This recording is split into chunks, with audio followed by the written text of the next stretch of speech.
அக்காக்கு ஒரு ஃபோன் போட்டு கொடு, நான் ஊருக்கு வந்து சொல்லிடுறேன். அது போற வழியில பேசிக்கலாம்னா, இன்னைக்கு சாயந்தரம் எனக்கு கான்செர்ட் இருக்கு. இன்னமே தான் நான் பாட்டே எழுதணும். ஒரு ஃபோன் தானே தாயி, போட்டு கொடு. சீக்கிரம் பேசுனா. என்னம்மா, நான் தாய்லாந்து வந்துட்டேன், இந்த தங்கச்சியை பார்த்துட்டேன். அப்புறம் அண்ணனை பார்த்தேன்னா அப்பத்தாவ கேட்டதா சொல்லு. அப்படியே அப்பத்தாவ கேப்ப கூழ் குடிக்க சொல்லு. அப்படியே அப்பத்தாவ தொட்டான் அப்பத்தாவே தூன்னு துப்புவான்னு சொல்லிடு அவங்கிட்ட. அப்பத்தா Anata pacaye apate keke na apatia apate keke tu apati to apate good apatie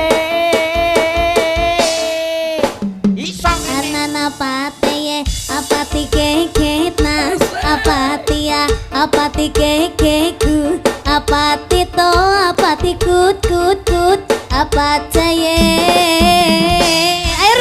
சரிம்மா, இந்த பிள்ளைக்கு ஏதோ லேட் ஆச்சாமா. இல்ல பரவாயில்ல பேசு. எனக்கு லிரிக்ஸ் கிடைச்சிருச்சுனா.